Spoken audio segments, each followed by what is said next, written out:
Book 6 of the Odyssey introduces into the story the daughter of the Phaeacian king Alcinous, Princess Nausicaa. The goddess Athena uses her in order to get Odysseus to meet with King Alcinous. Odysseus shows Princess Nausicaa much kindness and gratitude, which pleases the king and keeps Odysseus in good standing with him. The Odyssey is part of a greater collection of epic works, ranging from poetry to novels.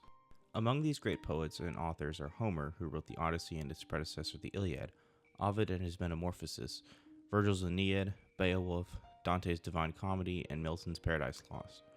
These and many more make up the list of literary epics throughout the ages. To some degree, I think the category of epic can be applied to other forms of storytelling, including film, comic books, and manga. While this application of epic has more to do with the scale and set pieces, such as William Wyler's Ben-Hur, a key element of an epic is its themes. It is with this consideration that I believe Miyazaki writes an epic for the modern age, one that harkens back to the ancient Greek and Roman poems. It only fits that he would take the name of a character from one of Homer's most famous poems and cast her into the leading role of his own story, one that deals with the themes of war, nature, sacrifice, and survival. As stated in the previous video, Miyazaki began sketching ideas for Animage after failing to acquire the rights to adapt Rolf. Between July and November of 1981, Miyazaki went from trying to adapt Rolf to preparing for a serialized manga. The manga, titled Nausicaa the Valley of the Wind, was teased in the December 1981 issue of Animage. Miyazaki decided to title his main character after the daughter of King Alcinous because he felt her personality matched the princess, especially in her love for nature. He also took inspirations from Japanese tales, Western fantasies, and, as some have noted, incorporated elements of both Lana and Clarice.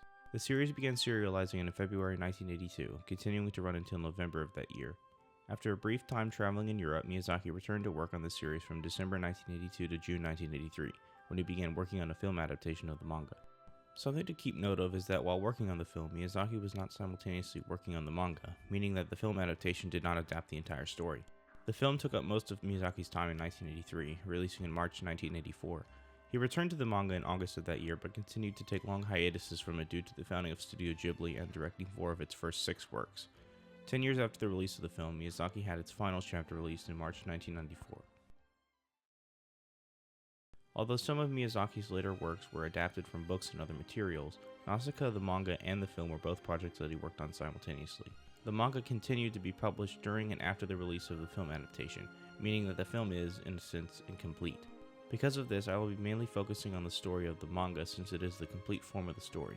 However, I will use clips from the film that line up with the manga to give a more appealing visualization of the plot points. Furthermore, I will also point out where the stories differ between formats and how Miyazaki tells the story on a page versus on the screen. Now, with all that being said, I'll dive into Miyazaki's epic, Nausicaa of the Valley of the Wind. 1,000 years after the 7 Days of Fire, which caused cataclysmic global war that destroyed industrial civilization, humanity has struggled to survive due to the Earth's surface being heavily polluted by the Sea of Decay, a toxic forest of fungal life and plants which is steadily increasing in landmass. Humanity clings to survival in the polluted lands beyond the forest, periodically engaging in periods of fighting between different sects of humans that have also survived. Nausicaa, the princess of the Valley of the Wind, explores the territory surrounding the valley on her jet-powered glider, studying toxic spore-filled forests. She is reunited with Lord Yupa following an encounter with an Omu, where she takes a young fox squirrel, naming it Teto. As they return to the valley, Yupa informs Nausicaa's father, King Jil, of the herds of Omu attacking human villages and spreading the miasma. One night, an airship flies through the valley, and Nausicaa tries to guide the ship, only to discover that it has been swarmed by insects. Despite her warnings, the ship crashes onto the cliffs near the Valley of the Wind. Nausicaa goes to the crash site to rescue some survivors, finding Princess Listel. Listel gives Nausicaa an ornate stone, which she says must be given to her brother. Once she does this, she dies. This incident leads the Toromikians to the valley, which causes Nausicaa to take up her ailing father's place as military chief. After encountering the Toromikian forces and engaging in a sword fight with Princess Kishana, Nausicaa leaves the valley to prevent the conflict between Toromikia and Dorok from spreading any further. Followed by Mito, Nausicaa and her group intercept Asbel, a young Pajit survivor, as he tries to take down several Toromikian warships to avenge the destruction of his homeland. Nausicaa and Asbel, however, crash towards the toxic forest, where they spend some time before escaping back to the mainland. Meeting with the Mani tribe elder, Nausicaa and Asbel discover that the Dorokians know of Kishana's regiment by the Acid Lakes from a member of the Toromikian royal family that has betrayed them. They are horrified to learn that the Dorok Empire has ordered defeated Dorokian tribes to capture the kingdoms of the periphery, as compensation for the loss of their lands. Nausicaa and Asbel attempt to convince the elder to halt further conflict and bloodshed, but the Mani priest reveals that it is too late. The plan to wipe out Kishana's fleet is already in motion. On the way to the Acid Lakes, Nausicaa finds a massive herd of stampeding Omu. She spots a small Duroc ship transporting a wounded baby Omu, realizing they are using it as bait to enrage the Omu herd to destroy Kushana's encampments. Nausicaa departs to rescue the baby, eventually forcing the Duroc ship to crash onto a small sandbar in the middle of the lake. From there, Nausicaa resolves to put the Omu out of its misery, but cannot go through with it. She stays to comfort the dying baby. The rest of the herd arrives at the shores of the lake, calling to their wounded brethren. The baby Omu moves to rejoin them, but Nausicaa warns it not to go into the lake, going so far as to be burned by the lake to prevent it from doing so. Her suffering and telepathic plea to stop causes the baby to focus on comforting her pain, consequently saving itself from death. Nausicaa meets up with the sole remaining ship of the Toramikian army and asks Kushana to help in saving the baby Omu. Kushana initially balks at the request, but Nausicaa convinces her to rescue the Omu in exchange for her knowledge of Kushana's betrayal. With the Periphery campaign lost, Mito is released from service and returns to the Valley of the Wind to inform King Jill on the situation. As part of the bargain for the Omu rescue operation, Nausicaa stays with Kushana as the Valley's lone representative. 2,000 leagues southwest, Nausicaa joins Kushana and her assistant Kurotowa as they head for the Duroc territory. Kushana remains guarded about rejoining the main army, knowing the entire operation up until now has been a trap, likely as an attempt from her older brothers to eliminate her. She surmises that Kurotowa's own mission was to find and capture the Pajiti stone that had the power to control a god warrior, the beings responsible for the 7 Days of Fire. Kurotowa deduces that Kushana secretly desires to link up with the core of the loyal regiment she trains herself that was stolen away by her brothers. He speculates that with that force, Kushana could lead them back to the capital and seize the throne for herself. Kurotowa tells Kushana that he has no ambitions of power, only that he is trying to survive to collect his pension. Kushana accepts his offer of services, seeing him as valuable. However, she demands to know which brother issued Kurotowa's orders in the first place. She is stunned to discover that she was betrayed by her father, the Emperor of Toramikia. Subsequent Toramikian survivors bring Kushana grim news. The combined armies of the Duroc principalities have launched a massive counteroffensive. Wielding the toxic jungle as a weapon, its rapid growth and mutation results in a Daikaisho, which devastates the Toramikian army completely unprepared for a biological assault. Kushana is stunned at the scorched earth nature of the tactics. The Durocians have effectively buried their own country under the new Sea of Decay, killing vast numbers of civilians and rendering most of the land uninhabitable. The survivors also reveal that the Third Army, composed of troops most loyal to Kushana, was ordered to guard 3 strongholds to aid the withdrawal of the main army. Only 1 regiment remains at the city of Sapata. Kushana decides at once to rescue the troops held out there. Meanwhile, the Emperor Myralupa arrives to oversee the siege of Sapata, consulting with Charaka, his trusted commander of the operation. Shortly afterwards, Kushana's ship makes a crash landing inside the walls of the city. Overjoyed at Kushana's return, the rejuvenated regiment quickly devises a plan for a counterattack. Resting within the city walls, Nausicaa perceives that Myralupa is searching for her, but Tato and Kai, her mount, protect her from his corrosive touch. She goes in search of the Duroc infants she rescued earlier, discovering that one of the chief Toramikian motivations for initiating the war was to bring Durocian prisoners back to Toramikia as slaves to address their declining population. In the war room, Kushana devises an unorthodox strategy to buy breathing room from the Durocian siege. She proposes blasting a hole in the castle wall to create a sally port, with light artillery fire employed to create smoke and confusion, allowing their armored cavalry to smash through the enemy skirmish lines and destroy the siege gun batteries. After the meeting, Nausicaa demands Kushana release the Durocian prisoners. Kushana initially denies the request, but claims she will only accept it if Nausicaa rides with her into battle. Nausicaa concedes to this demand, being pressed into action against the Durocians. Kushana's strategy goes according to plan, and the Durocians are caught off guard by the attack. However, the Toramikian strike force is vastly outnumbered and must break through the Durocian cavalry to return behind fortified walls. Charaka leads the Durocian charge, stunned to see Nausicaa, believing her to be the blue-clad one from the ancient prophecy, supposedly a savior to the oppressed and poor. Obeying Myralupa's wishes, he reluctantly calls for Nausicaa's death or capture. Nausicaa calls for Kushana to honor her word of releasing the prisoners, refusing to stay in the Toramikian commander's debt, which causes some of Kushana's soldiers to request permission to ride in support of her. Kushana assents, but Nausicaa is captured and brought before Charaka. Seeing her for the first time, the Durocian commander is puzzled as to why she would fill his lord with such dread. As the soldiers search Nausicaa, Tato springs up to fiercely defend her, and Kai rises up with his last bit of strength to escape with Nausicaa on his back. Nausicaa flees and returns to the triumphant cheers of the Toramikian regiment, exhausted and shell-shocked. She grieves deeply for the soldiers who died protecting her, and for Kai, holding him as he dies. Seeing this, Kushana orders Kai to be properly buried with full honors. Livid that Sapata is still being held by the Toramikians, Myralupa demotes Charaka and decides to deploy the miasma on Sapata. Charaka is troubled by the hastiness and genocidal nature of the decision but has no time to react. News comes from the gates of Sapata that the Dorokian prisoners are being released. As Nausicaa is recovered by her companions, Yupa investigates the knowledge that is believed to have come from the crypt of Shiwa, capital of the Dorok lands. He speculates that Emperor Maralupa has revived the old arts of molding life to shift his fortunes in the war. This fact disturbs Nausicaa, whose previous travels into the forest have revealed that the Sea of Decay is actually purifying the polluted land. The forest people, who live in harmony with the sea, confirm this as its purpose, with one of them showing Nausicaa a vision of the restored earth at the forest's center. Selm, a young man, enters and offers food in the form of insect eggs, explaining that his people ask the insects for permission and are granted enough materials for survival. Yupa recalls legends of forest people rumored to have abandoned fire, choosing to live in the heart of the forest in harmony with the other creatures. Selm explains that he is currently investigating the unusual southern migration of the Omu and other insects. They decide to journey south together, towards the land where Nausicaa has gone.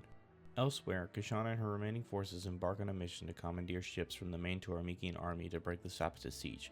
However, complications arise when a swarm of insects head towards the encampment. Kushana decides to take advantage of the situation, using the swarm to sow chaos and confusion within the Toramikian army as a distraction, for her small battalion to steal as many ships as possible. The plan fails, however, and Kushana's ship is destroyed by her brother's armored corvette. She is brought before her brother, where she is taunted and mocked. Realizing the direness of the situation, Kurotowa creates a distraction and forces Kushana's brothers to retreat and escape before the impending insect swarm. Stranded on the ground, Kushana flees on foot with her few remaining soldiers, carrying Kurotowa on her shoulders as she seeks refuge from the insects.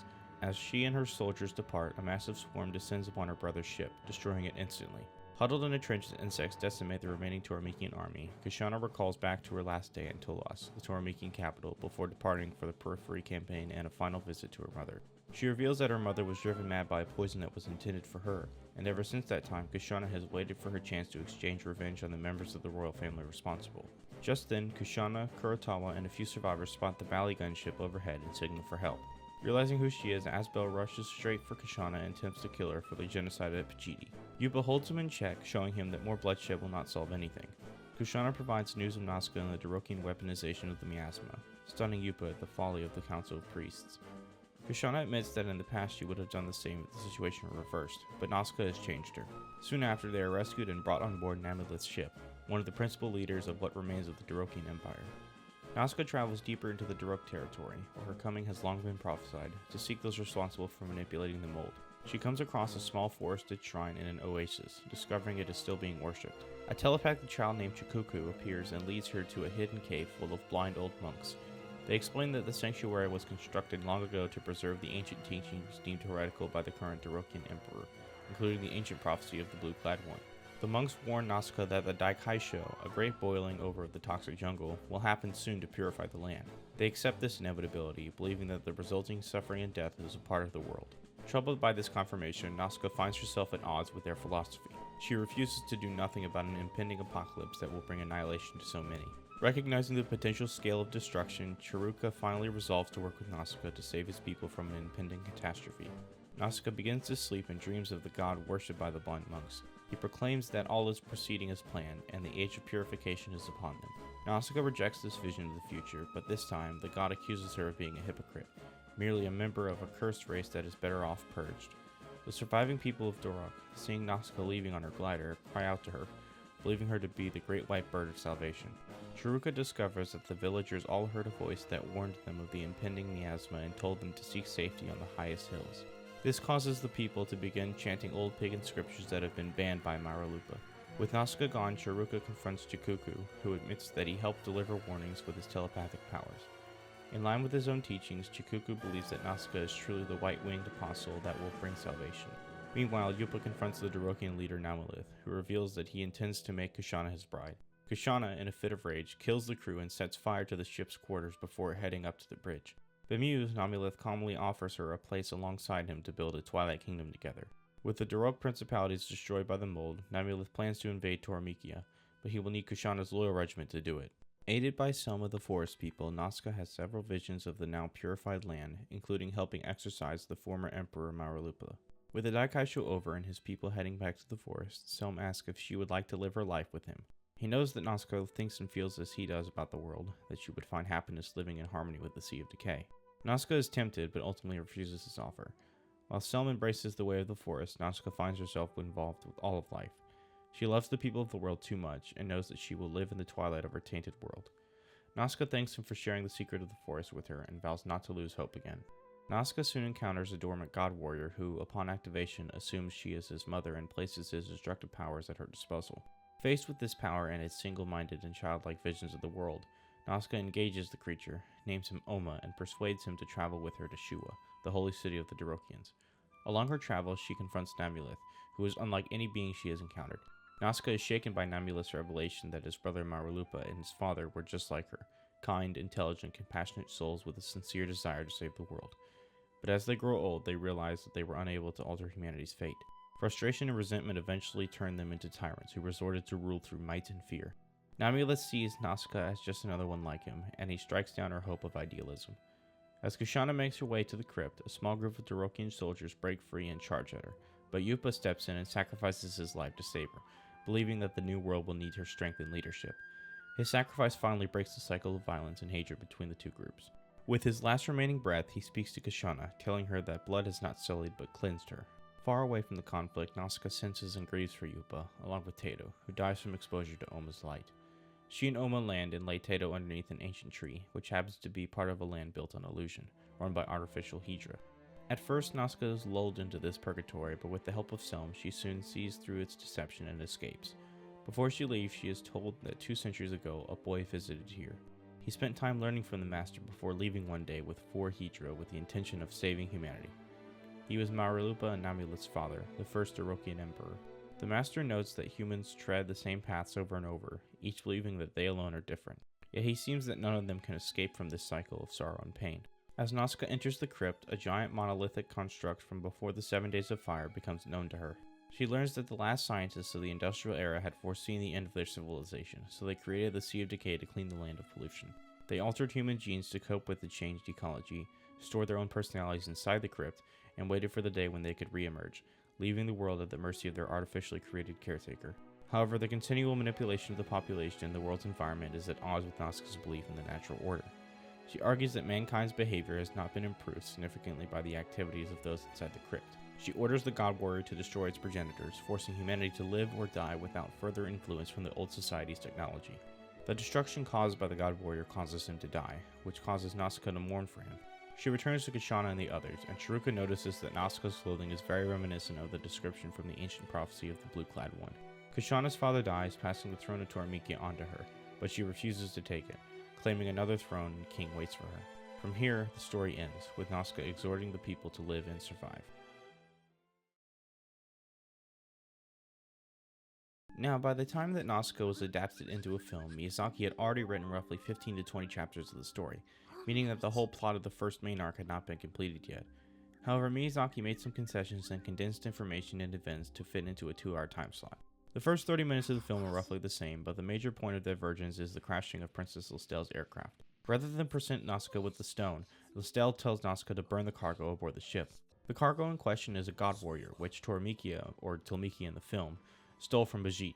From here, Kushana's motivations for coming to the valley are changed, which makes her more villainous throughout the entire film, rather than a gradual redemption as in the manga. Another key point that differs between the film and the manga is the prophecy of the Blue-Clad One being part of the valley's history, not an ancient civilization and religion. With those key points of difference out of the way, the film goes on with a similar yet different plot. When Kushana enters the valley, she ends up killing the king, which causes Nausicaa to fall into a fit of rage. Just before attacking Kushana, Yupa steps in and is stabbed by Nausicaa, which stops her from continuing to fight.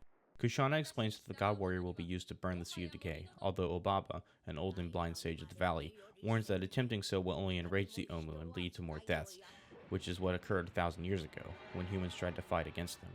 If the Tolmekians do the same, they too would lose their land and lives. At first, all the people of the valley stand up after learning that the king has been killed, but Nausicaa pleads with everyone not to fight as she cannot bear to see anyone else harmed. The Tolmekians decide to stay in the valley, mainly on the account that they now have the giant warrior, but also they have no ship big enough to carry it back. Kushana attempts to return to Tolmekia, with Nausicaa and several others as hostages. Before their departure, Nausicaa reveals to Yupa a hidden garden of jungle plants that are not toxic because they are growing in sand and water from a deep well. She explains that the jungle is only toxic due to the toxic soil that is on the surface of the earth. She had hoped that by studying the plants she would be able to cure her father's illness, but because he has died, she has to stop her studies and shut off the water, meaning that the plants too will die. Aboard the airships returning to Tolmekia, Kushana and Nausicaa are attacked by Asbel and a Bajitan gunship, forcing several of the ships to make an emergency landing into the Sea of Decay. There, Nausicaa communicates with several Omu and discovers that Asbel is still alive. With the help of her glider, Nausicaa rescues Asbel from a swarm of enraged insects.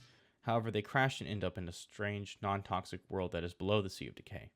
The plants in the Sea of Decay purify the polluted soil and in this way produce clean water and sand, which remains hidden in this underground world. Nausicaa and Asbel return to Bajit, which turns out to be destroyed after the Bajit people lure the insects from the Sea of Decay into their town in order to kill the occupying Tolmekian forces. While Asbel confronts the Bajit mayor for destroying their home, he assures Asbel they can rebuild. During this, some people reveal that they will do the same thing to the Valley of the Wind in order to recapture the God Warrior. This shocks Nausicaa, who calls them horrible people for wanting to kill her people. She is told by the mayor that once a stampede of Omu has begun, nothing can stop it, but also firmly states that with the warrior in the Tolmekians' possession, it would be an unimaginable fate. To prevent Nausicaa from altering the Tolmekians, they capture her. Meanwhile, the valley's forests become infected with surviving spores. They burn the spores as best they can, and all the remaining trees are infested with poison. Obama tells them that they must burn down the forest or they will die. Many are upset as the forest protected them from the toxic jungle, and they wish that the Tolmekians had never come. Sometime later, a Tolmekian ship discovers the Bajit airship. Nausicaa is in a cell, but she escapes with the help of Asbel, his mother, and many others. Before she leaves, they apologize for the pain they caused, and Nausicaa goes below deck with Asbel, who helps her to launch. Unfortunately, the Tolmekian ship attacks, and when they attack the airship, Asbel tells Nausicaa to leave and get back home. She manages to escape and lures the Tolmekians away, and Mito and Yupa arrive and shoot down the airship. With a gunship, she returns to the valley, but along the way, they encounter an enormous herd of enraged Omu who are on their way towards an injured baby Omu, which is used by the Bajit people to lure the Omu to the valley to retrieve the warrior. Nausicaa is shot by the soldiers but releases the baby Omu and gains its trust and orders the Bajit soldiers to take her and the baby to where the herd is heading. In the meantime, the Tolmekians try stopping the herd with armored vehicles they brought with them, but to no effort. Later, Kushana arrives with the God Warrior to stop the Omu herd, but the warrior, woken too early, dies in the process. However, Nausicaa, with the baby Omu, is finally able to stop the Omu herd, but she is overrun and slain, dying in front of the valley people and the Tolmekian forces. The people cry at the loss of Nausicaa, while the Omu's rage dies down and they use their gold-colored tentacles to revive Nausicaa, whose dress was turned blue by the baby Omu's blood. Thus, Nausicaa is revealed to be the mythological man in blue mentioned at the beginning of the film. The film ends with fragments of a future where people and insects live in peace with each other. The toxic jungle eventually becomes cleaner and the world is becoming normal again. The valley itself begins to prosper, and over time the land itself begins to grow again.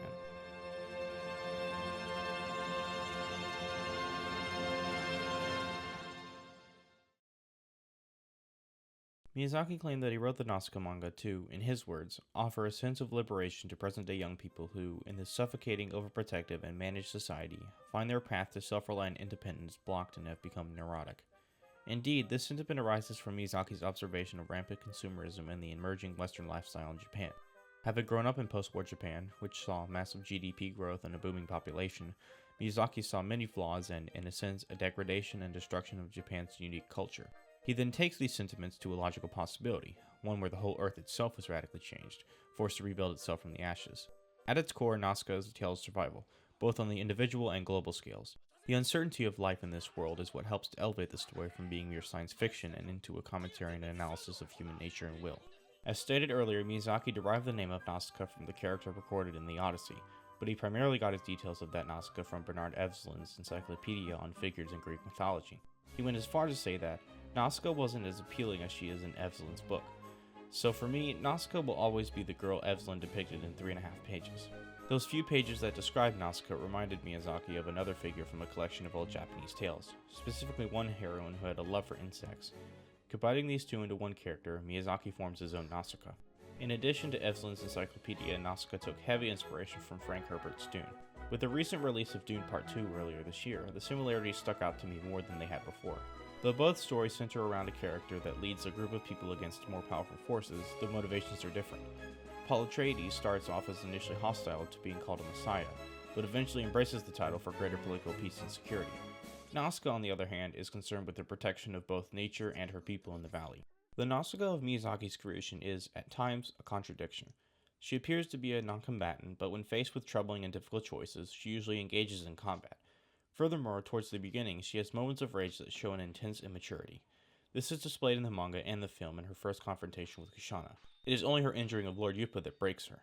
In some sense, Nausicaa is a reflection of Miyazaki himself, which is partly why I think the manga surpasses the film. Unlike the film, the manga shows the development of Nausicaa over time, much how Miyazaki himself changed as a person while writing.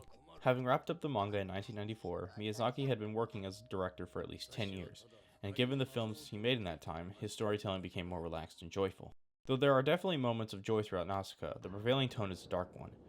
However, the darkness ends with a light of hope, much like how Miyazaki began to see the world as he finished the story. The manga and film have a wider range of characters, but for the sake of time, I want to focus primarily on a few of the main characters that lead the story. For starters, there is Lord Yupa, who acts as a sage-like character, similar to Obi-Wan from Star Wars. Yupa acts more like an uncle to Nausicaa, given his connection to her father that's established early on. Given that Nausicaa's father is ill throughout the entire story, Yupa serves as her primary father figure, guiding her as she is forced to take up the mantle of her people's leader. As Nausicaa grows, she is able to rely less on Yupa, but his death at the end of the manga still remains impactful, given that he has lots of time given to him on his own. The character that I noticed changed significantly between manga and film is Princess Kushana. The differences begin in design. The film version of Kushana reveals that she was wounded by the Omu and the Sea of Decay, as shown with her cannon arm. Regarding character in general, film Kushana acts as the primary antagonist and villain, putting the people of the valley in much danger in attempts to destroy the Omus. Looking at the manga, Kushana's goals slowly morph over time as more information is revealed about her. Like Nausicaa, Kushana is somewhat forced into a scenario of power that she doesn't want. The main difference is that because of her status as the rightful heir to the Tolmekian throne, she is being constantly threatened by her jealous and power-hungry brothers.